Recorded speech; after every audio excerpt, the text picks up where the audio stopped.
Hey everyone, welcome to this Sane C++ live stream. In these streams I'll be making a case for a simple C++. So that's not just using simple code, but also using only the simplest C++ language features. So it's like a simple subset of the entirety of C++. So in my code I program in the simplest language I can get away with. And there are lots of benefits to that, as you can imagine. So C++ has a reputation as one of the hardest, most complex languages to learn, and there are lots of different ways of doing things. And I don't think it has to be that way. I think you can program in C++ in a very simple way, which is easy to understand and easy to maintain. So for me, when I'm programming, I want to be creating big projects. It's just what I like to do. I like writing lots of code, creating something big that does something useful, and I want to spend all of my brain cycles on the problems I'm trying to solve and not on the language at all. So the language mustn't get in the way for me.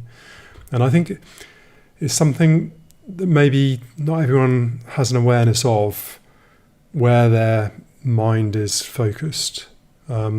And I think it's not until you watch someone else code and you watch them, are they using up brain cycles on trying to work with their editor or remember a complex key combination, or trying to find a tab in the tabs window, or trying to remember, how do I do that lambda syntax again? And it's not just a matter of experience. Even an experienced programmer, you will be using up brain cycles on the language to a certain extent. And my thinking is, the smaller the language that you use and the simpler the language that you use, the more you can spend your brain on working on the actual problem you're trying to solve. And I think even a tiny bit of added complexity to the language will have an effect which is not always beneficial. So that's the case I'm trying to make for a very simple C++ language. So on the 10x Discord, we've just been discussing designated initializers, and it's a really fascinating discussion. It's not something I've really looked into, and a lot of people are using them and telling me how good they were, and it's fascinating. So if you ever want to join the 10x Discord, become a backer of 10x, and not only are you helping my editor, but you can also join the Discord and chat with some really amazing programmers. We've got a really good bunch of guys on there, and highly recommend it. So anyway, I'm not going to talk about designated initializers yet, mostly because I can't say it, but probably going to talk about it next week when I've had more time to think about it. So today we're probably going to do enum classes, I think, and if we've got time, Rvalue references. So, just before we start, I just thought I'd make a quick note on auto, because as I've been doing these streams, I have obviously been thinking about how I program a lot, and let's just check. Yeah, so I do have lines like this, which are very long, even by my standards. I mean, I like long names and long lines, but not that long. And I was thinking, should I turn these into an auto? It would be a lot nicer. And I was tempted. Hey, everyone. And I was tempted. Let's just see if we can find this in the code.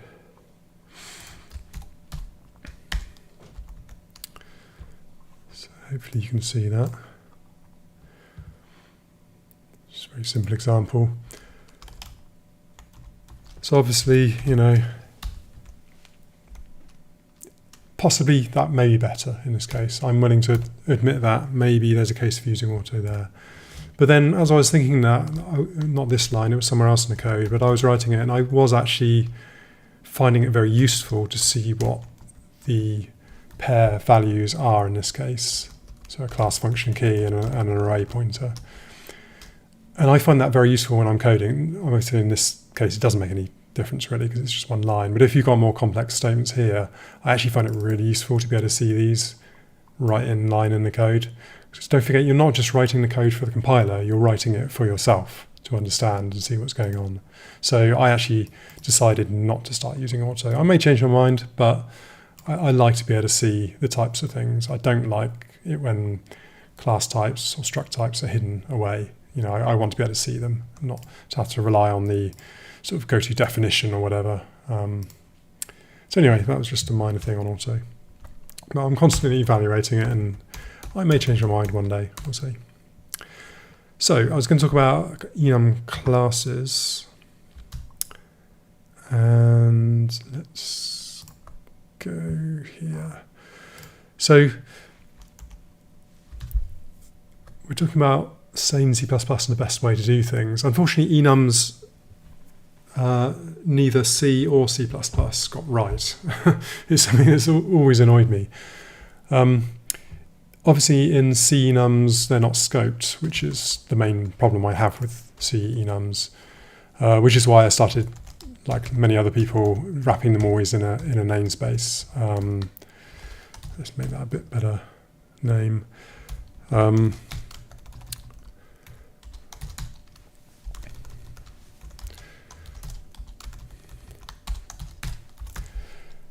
So obviously without namespace, it's just putting 1 and 2 into the global namespace, and that's terrible. That's not good at all. For a long time, back in the day, everyone used to do something like this, or prefix it like that or something, or just with E or whatever, just to make sure it didn't clash with anything else. We always have all these weird conventions, and it was horrible. Not nice at all.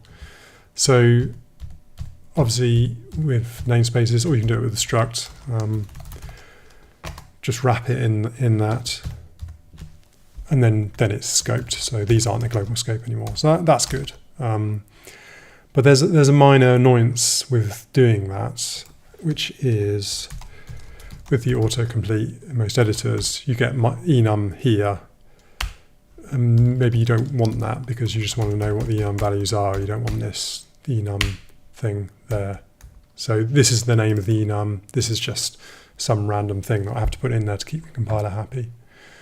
So it's not ideal. Someone did say you can do it without, obviously, but then you would have to do something like that. And then you're working with ints rather than enums. And one drawback of that is in the debugger, you don't get to see this kind of thing. You'll just see a number, which isn't great. So it's nice to actually use the enum type. So up here, and then you can see in the debugger, it'll tell you what it's combined of. I think that's only a recent thing. I don't think that used to happen like in a Visual Studio debugger, which is really nice. It's so helpful to actually see it. So I would definitely recommend always typing your enums. So obviously you've got now enum class in C++, and that is better because it's scoped, obviously. So you can do this, and you don't have to wrap it in an annoying namespace like that. So yes, it's definitely better in that respect. The one way it isn't better is you can't anymore combine them with operators. If this operator wasn't there, that line just wouldn't compile. You can't do that anymore. And it's something I think they definitely got wrong in C++ because, I mean, everyone does bit fields with enums. It's as old as time. It's always been done. I can't believe that they didn't think to add that to the language. I guess they just thought, well, you can write your own operator, so why bother putting it into language? And yeah, there's something to be said for that, but it's just annoying having to write operators all the time for all of the enums. So I think, like I said, they're wrong in C because they're not scoped, and they're wrong in C++ because you've got to write operators, which is annoying. But it is slightly better because even with the C enums, you have to cast them after you've ordered them together. After you've used an operator, you still have to cast it. Whereas when you write the operator in C++, it is cleaner. This line here, although you've got loads of operators and some header somewhere, it is actually better when you write the code. It's cleaner. It's doing exactly what you expect, and you don't have any extra syntax to get in the way. So I just bit the bullet and decided to start converting my codebase over to C++ enums. And I only actually had 2 or 3 enums that I'm using as bit fields, so I didn't have a huge amount of operators to write. And they're just off in a header somewhere, and I never have to look at them again once I've written them. So it's a bit annoying, but it's only something you ever do once, and then you never have to think about it again. And then you've got nice scoped enums that you can use everywhere like that. So that's why it was a touch and go with this one. I almost said, no, I'm sticking with old C enums, but I did get fed up with writing the namespaces and everything and doing that kind of thing. So I decided to start moving over. My codebase is about half and half now. I've got half old school C enums and half C++ enums, but gradually I'm converting them over. And I think it's a better thing. It's not a huge difference, but I think it's probably worth doing. So if you're starting out, I would definitely say use enum class everywhere. Don't use old enums anymore. I think there was something else I was going to say.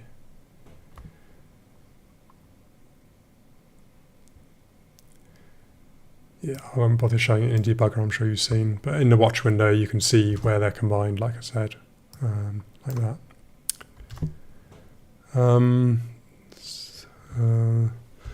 Minor, but I found that you also have to cast enum classes to integers for indexes. Yeah, that's another slight annoyance. It'd be nice not to have to do that, to make it implicit. So if you're using an enum as an index, then you have to cast it to an int before you can use it as an index, because it is actually an enum type. So it's stronger typed, which is good in one way, but obviously a bit annoying in some other ways. So someone said we need to write the AND operator as well. Yeah, Bitwise AND. So let's show you my enum in 10x. I think I've shown you this one before. This is my def type enum for different types in my C++ parser. Getting a bit worryingly close to using up all the bits. Hopefully I won't have to add too many more of these. So for this one, I had to write 4 operators, which is not too bad. And you just cast them to an int first. I did actually find out there's a keyword you can use, which I haven't come across before, which is underlying type. I think you use it like that. So remember, you can type these. So I could type that to a byte, for example, and that's another benefit of using. I don't know. Can you do that with old school C enums these days? I'm not sure you can. I think it might just be enum class you can add types to. Anyway, you can use underlying type there, and that'll get whatever type it is. But to be honest, it's just as easy to cast it to an int or a uint or whatever. It doesn't really matter. So yeah, they're just more operators. Like I say, just write it once and then forget about it and never have to think about it again. Someone did recommend maybe you could use a macro, which I thought was interesting. I'm not a big fan of macros at all, but maybe in this case it would say, if you had a lot of these types of enums, it would save a lot of typing just to do that one line, and then obviously you can just add every single operator you can think of into here, and then you only have to ever write it once. I'm in 2 minds about that, just because I really don't like macros. I try and avoid them wherever possible. One reason, because it's horrible if you're debugging. Not that you probably ever need to debug these things, they're so simple. But yeah, I mean, it wouldn't be terrible if I saw that in the code. You could do that. So that's an option. But for now, because I've only got a few, I'm going to stick with just writing the ones I need. There's less to go wrong. Question, why do you force uint any enum classes? Can't they be explicitly defined on top.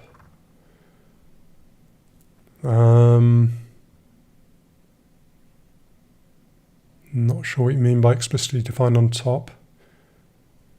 Basically, rather than sort of oring together all of these, if I want any, I can just use that, and then I know it's all of them. I think I'm probably missing the point of the question.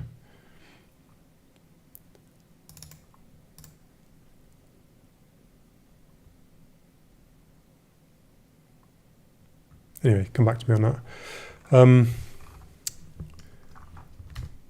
So I think that was probably all I had for enums. They're not that exciting, you know.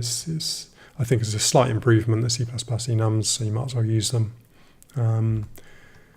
And not that many drawbacks really. So unless anyone's got any questions on enums, I'll move on. So like I said before, do ask questions as we go. It's gonna make it a whole lot easier than jumping around.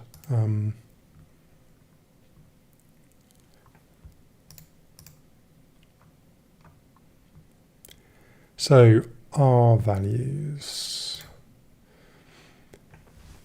Again, this is something that I don't use in my code, so I'm having to come up with contrived examples just so as I can talk about it and maybe explain why I choose not to use them.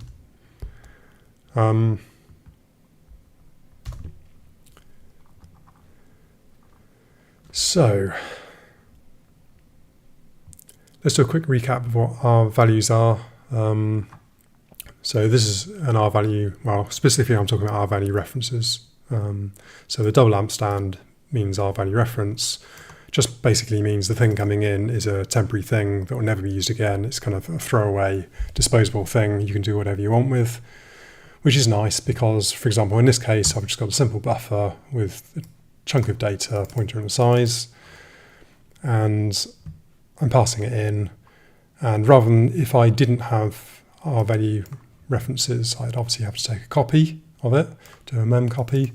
But because I know this other thing is a temporary thing that will be thrown away immediately after, I can actually do a swap here, which stops the data pointer, and then I don't have to mem copy. So you have to do a swap because otherwise, obviously, once this is destructed, it would try and delete the data that you're already using. So you're just basically putting null into other, and then the other data into data. So anyway, it kind of makes sense. It's kind of a neat little thing. Makes you feel clever when you use it, but I choose not to use it. And it's a bit like auto in a way. I think R value references were added to C++ because of the other deficiencies of C++. And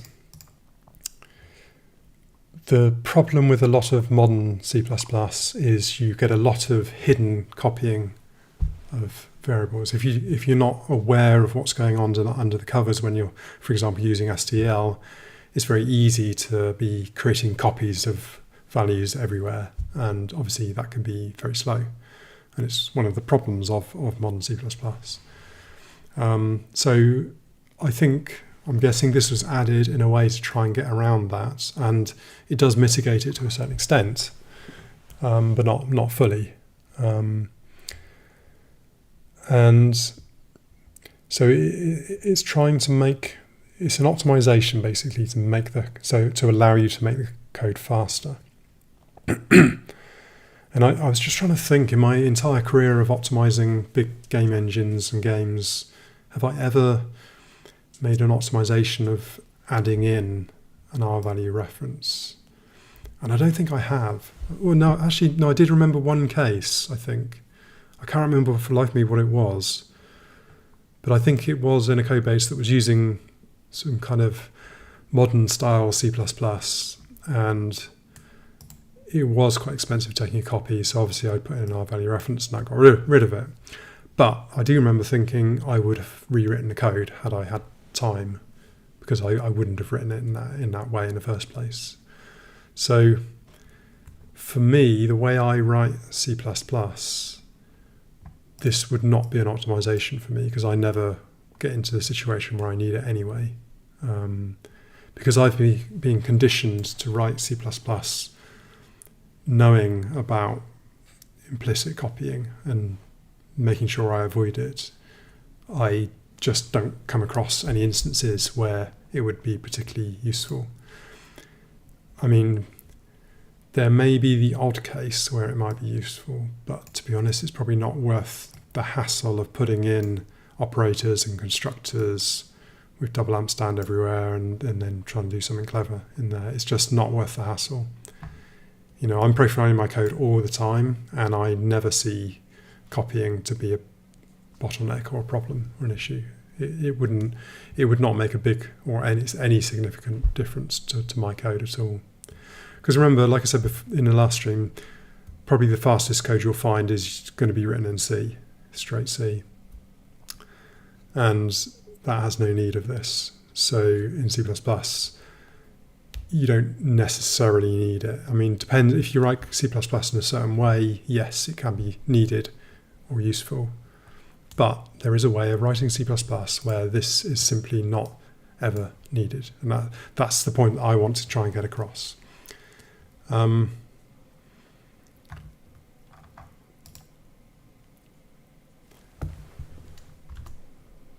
going to say, yeah, so in my array class, let's go to 10x codebase.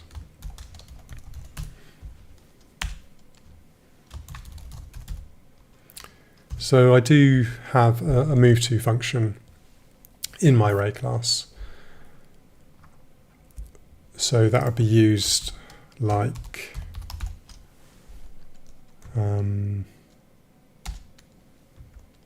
this. So this is an array, and I want to move it to other. That's not a very good example because that's also a MoveTo function. Anyway, maybe that's a good example. And I find that much more useful because obviously you can use it when it's not an Rvalue. For example, I'll often create an array, say to pass into a threading function, which I know the array is temporary. I'm never going to use it again. I'm just passing it in, and I just want to take that array, and then I know it's never going to be used again. So I use a MoveTo, and it's very explicit what you're doing in the code. So let's try and find another example.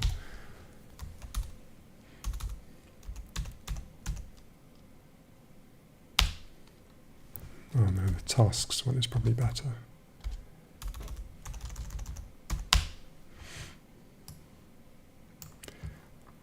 So here's a good example. So this is my,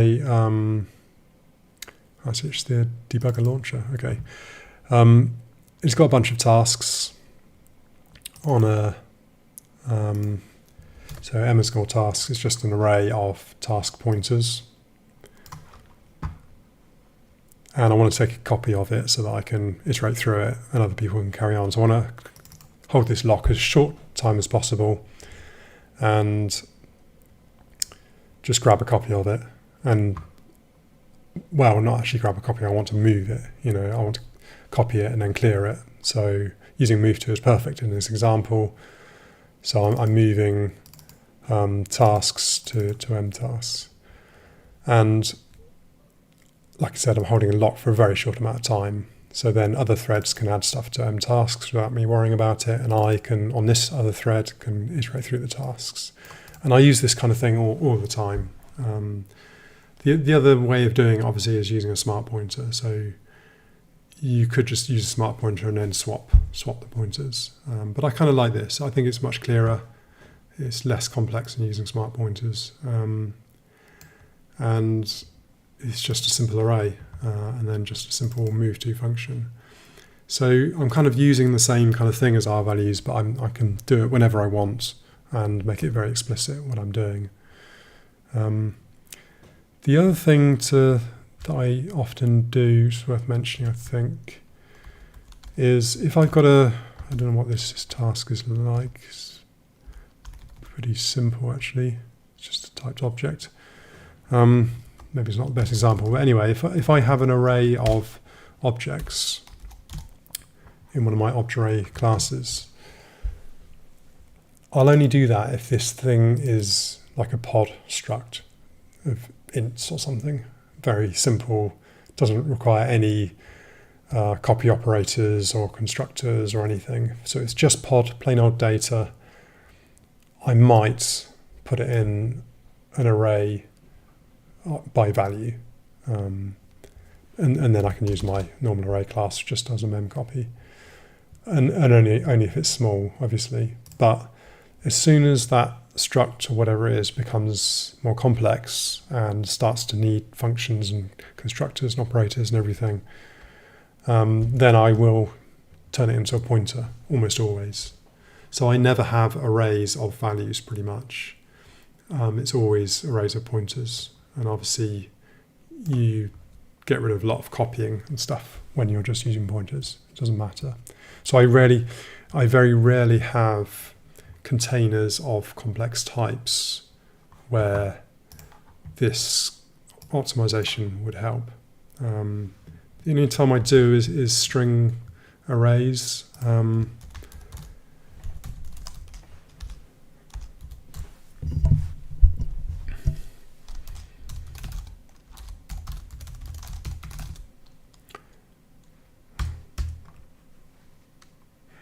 Don't have any, that's weird.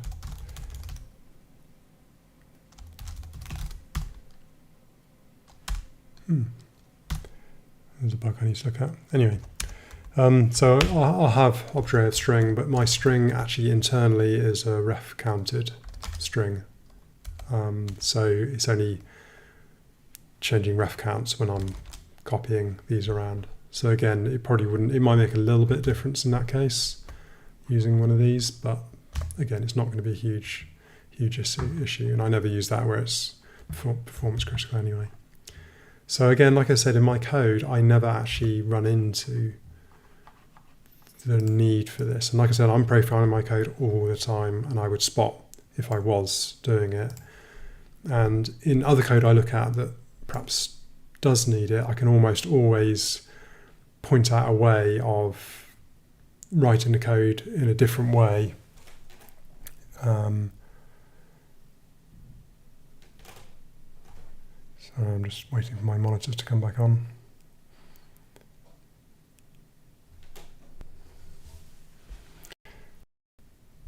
So I can almost always come up with another way of writing the code which gets around the need for this and is also faster than just adding one of these in. So if you've got this kind of stuff going on, you've probably got other problems as well. And I would say almost always write the code in a different way, change it to an array of pointers or whatever it is, and then you won't need that kind of thing. So it does make a lot of code a lot more complex. It kind of doubles up on all of the constructors and operators and stuff, and adds more complexity where things can go wrong. And I just prefer not to use it, and I don't need it. And hopefully when you use 10x, you'll realize my code is pretty fast. I don't suffer from it, and I don't have the overhead of having to worry about the complexities of writing it. So yeah, to sum up, there are cases where it can be useful if you can't change the code, if you're in someone else's code and you need to make it less horrendous. You can do this. I kind of see it as a sticking plaster in a way. It's kind of, it helps in some cases, but it's not going to make your code run ultra fast suddenly. It's only going to take away a few horrible edge cases where you're copying stuff we don't need to. But you know, like I said, in my code, I don't think I ever would need it.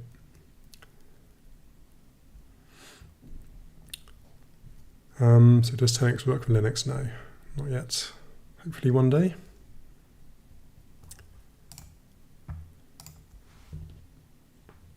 So I think that's it, unless anyone's got any questions on any of that, or actually any examples where you think it would be good, useful if you had R values, because maybe I'm missing something. Maybe there are cases where if you knew an R value was there, like an R value constructor was there, you would write code in a different way and take advantage of it. That might be the case. Maybe I'm just not writing code in that way to take advantage of the fact that R values are there.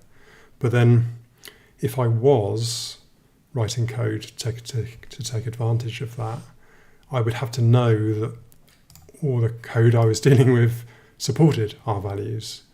Because if I start getting in the habit of saying, oh, I know this R value will just be swapped instead of copied, and I start coding like that always, then I've got to make sure that whatever class I'm using supports an R value constructor and a copy operator and all the rest. So it's kind of dangerous to maybe rely on that. So I'm really not sure it's a good habit to get into, to start relying on this. I would say just don't copy stuff around, and don't use complex libraries like STL where it's so easy to shoot yourself in the foot and copy stuff when you don't realize you're doing it. So I think for me, R values are C++ trying to sort of get around its own shortcomings as a language, and trying to make it idiot-proof. And to a degree it succeeds, but not fully. And as I keep saying, my argument is to use fewer features, make the language simpler, so you can see when you're copying stuff, and it's not hidden away somewhere in some weird function call, constructor, lambda, capture thing that you don't realize. And I think that's the main problem. So much in modern C++ is hidden away that you just don't see what's happening. And that's why you have to try and do clever things like this to try and reduce the overhead and impact of it.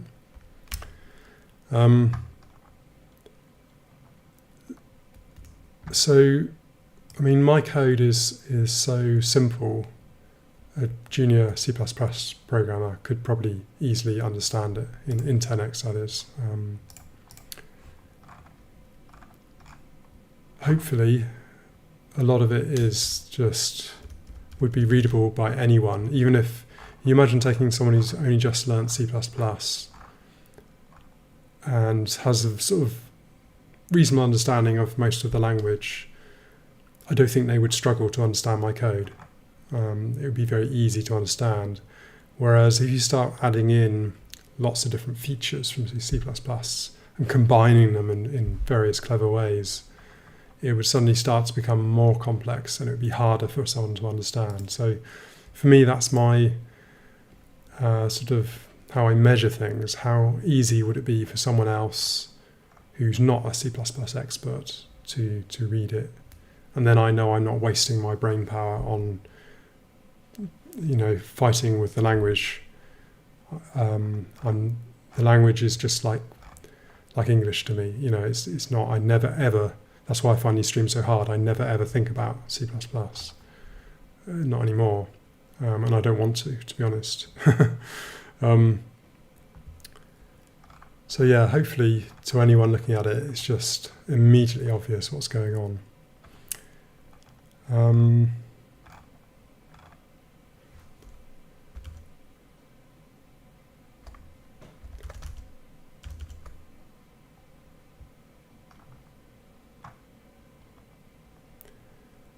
Okay, so I think that was everything. Be a shorter stream today. Maybe next week we'll do designated initializers, like I said. I'll have a bit more of a think about it and try and come up with some examples.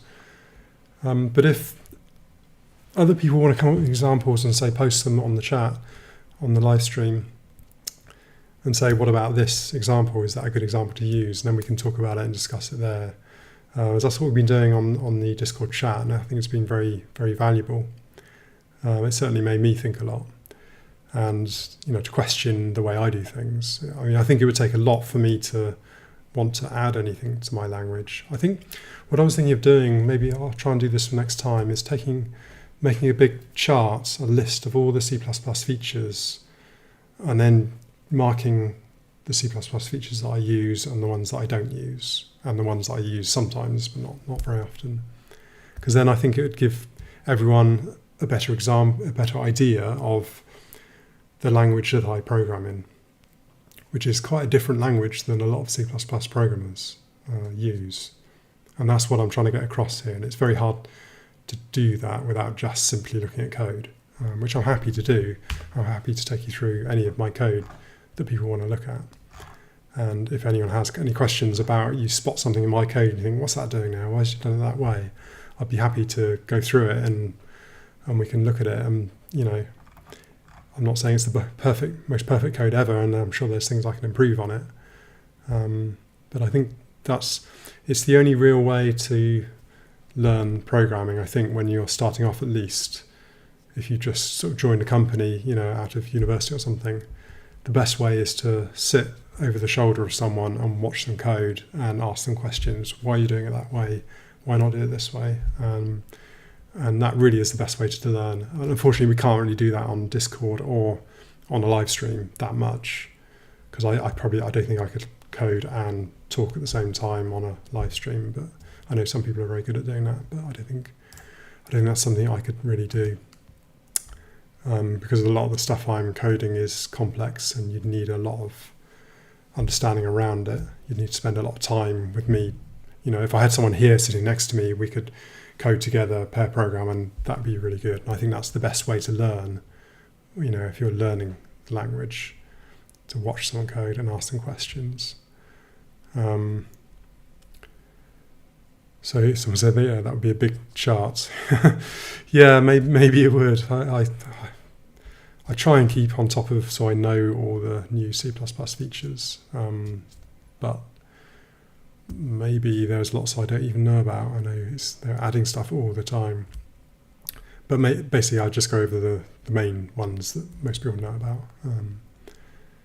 And you can just assume that any ones I don't mention, I probably don't use.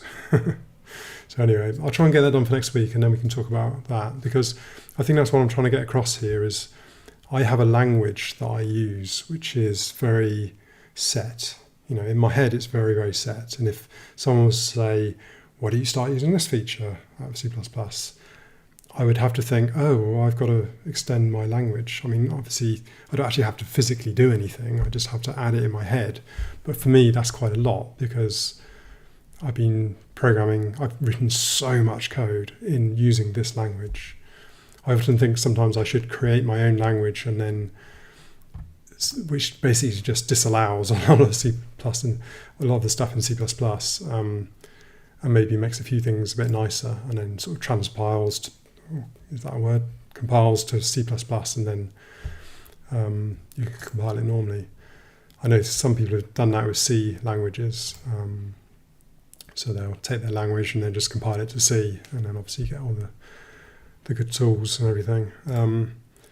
So yeah, it's not the perfect language, but it works for me.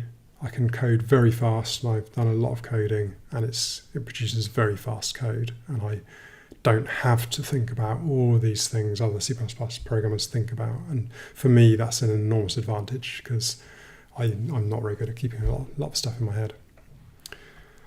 So anyway, I think that's it, and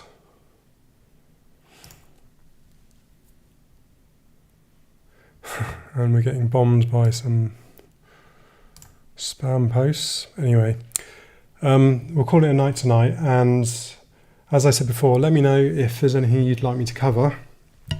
And like I said, if you want to join the Discord, do sign up for the 10x subscription, and then you can talk about this kind of thing whenever you like. And I'll see you again next week.